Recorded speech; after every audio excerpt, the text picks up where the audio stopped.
કાશ્મીરનું અદ્ભુત વ્યૂ છે, જ્યાં ખૂબ જ ઇઝીલી ચાલી શકાય તેવી સિનિક વોટરફ્રન્ટ ટ્રેલ સીશોર પાસેથી પાસ થાય છે અને એનો પ્રોગ્રેસ અને હિસ્ટ્રી જાણવા જેવી છે. કોણ કહે છે એક જમાનામાં કન્સ્ટ્રક્શનના કચરાની ડમ્પ કરવાની જગ્યાને ટ્રાન્સફોર્મ કરી પબ્લિક પાર્ક બનાવેલ છે, જેમાં બલ્બ એરિયા છે અને ત્યાં આર્ટિસ્ટ સ્ટુડન્ટ્સ આવીને વેસ્ટમાંથી બેસ્ટ બનાવીને ખુલ્લા આકાશ નીચે ઇન્ફોર્મલ મ્યુઝિયમ, આર્ટ ગેલેરી જેવી ફિલિંગ્સ આપે છે. નમસ્તે મિત્રો, આજે હું જઈ રહી છું યુએસ બર્કલીથી 6 કિલોમીટર દૂર આલ્બની બલ્બ એન્ડ વોટરફ્રન્ટ ટ્રેલ, જે બાઇક રાઇડર્સ માટે બહુ સુંદર બ્યુટીફુલ રસ્તો છે અને હું પણ બાયસાયકલ લઈને અહીંયા આવી ગઈ છું સિનિક વ્યૂ જોવા માટે. આલ્બેની વોટરફ્રન્ટ ટ્રેલની શરૂઆત કરીએ છીએ, જે 3 કિલોમીટરનો લૂપ છે અને સાન ફ્રાન્સિસ્કો બે પાસે છે. વચ્ચે બલ્બ એરિયા છે, જે લેન્ડફિલ છે, મીન્સ કચરો ડમ્પ થાય છે અહીંયા આગળ. પણ આર્ટિસ્ટ આ કચરામાંથી પ્લાસ્ટિક, મેટલ, વુડ એક્સેટ્રા લઈને sculpture, installation art, graffiti, painting, mural બનાવે છે, જે આપણે જોઈશું. એ પેઇન્ટ ડોગ બી ફ્રી ફરતા હોય છે. આ પેપર શીટ ઝાડ પર લટકાવેલી દેખાય છે, ત્યાં બધા વિશ લખીને મૂકે છે. મોસ્ટલી એન્વાયરમેન્ટલ ફ્રેન્ડલી હોય છે.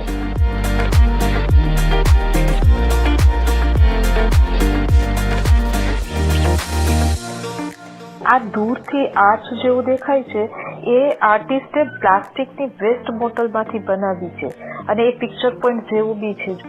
આ મ્યુરલ અને ગ્રાફિટી છે.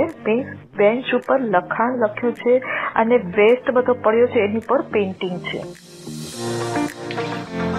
દરિયા કિનારે ઝાડ પાસે ટાયર લટકાવ્યું છે, પણ બ્યુટીફુલ પેઇન્ટિંગ કર્યું છે એટલે વધારે સારું દેખાય.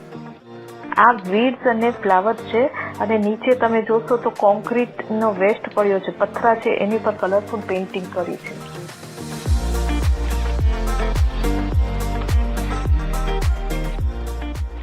આ ઇન્ટરેસ્ટિંગ ઇન્સ્ટોલેશન દેખાય છે પેલી બાજુ.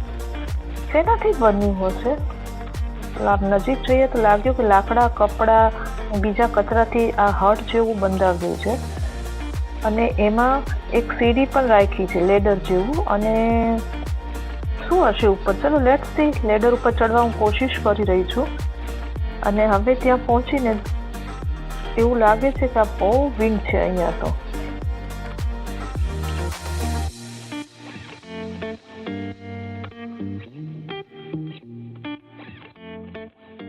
એક ઝૂલો બી રાખેલો છે દરિયા કિનારે. ઝૂલા ઉપર બેસવાનું મને મન થઈ ગયું તો હિંચકા ખાતા ખાતા એવું લાગ્યું કે આ તો જાણે કોઈ બોલિવૂડના મૂવી જેવું છે, પણ થોડું રિસ્કી બી છે. સામે સાન ફ્રાન્સિસ્કોનો ગોલ્ડન ગેટ અને બે બ્રિજ પણ જ્યારે એકદમ ક્લિયર વેધર હોય તો સરસ દેખાય છે. હવે અહીંયા એક નીચે બી સીડી જાય છે, તો ત્યાં એવું લાગે છે કે આર્ટિસ્ટ લોકોએ કલરફુલ પેઇન્ટિંગ કર્યું છે. Let's see. પણ સીડી ઉતરતા ધ્યાન રાખવું પડે એવું છે અને આ બેઝમેન્ટ પણ એક ગુફા જેવું છે.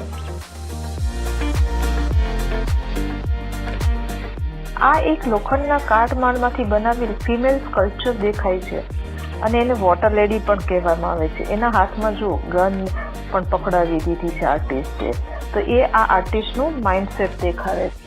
હવે કોન્ક્રીટ વેસ્ટમાંથી બનાવેલા આ દાદરા ઉતરીને નીચે બીચ પાસે જઈએ છીએ, કારણ કે ત્યાં આગળ પેરાસેલર્સ છે એ બીચ પાસેથી લોન્ચ થાય છે અને એ જોવાની બહુ મજા આવે છે. અહીંયા ફિશિંગ, બર્ડિંગ પણ થાય છે.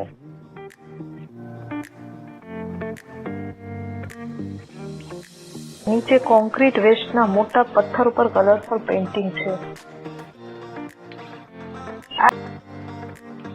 આ ઝાડની ડાળીઓને બેન્ડ કરીને કેટલો સરસ ગેટ બનાવ્યો. આ એક શીપ દેખાય છે, એવો શેપ છે અને કાટમાળમાંથી બનાવી છે અને એના ઇક્વિપમેન્ટ છે એ પણ નાના નાના કચરાની ચીજોમાંથી બનાવી છે, લાઈક ડીશ ને એવું બધું, સીરીઝ.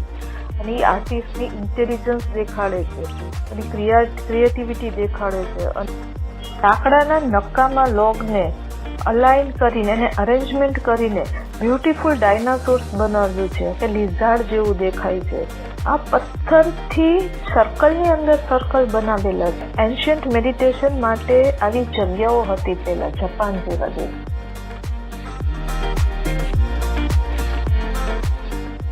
આ કાટમાળમાંથી બનાવેલું રોબોટ ઓર સ્પોન્જબોબ જેવું દેખાય છે અને ફની થિંગ જૂનો હેડફોન પણ પહેરાવ્યો છે. ઈંટનો ટાવર બનાવ્યો છે અને દરેક ઈંટ ઉપર ડાયાગ્રામ ડ્રો કર્યો.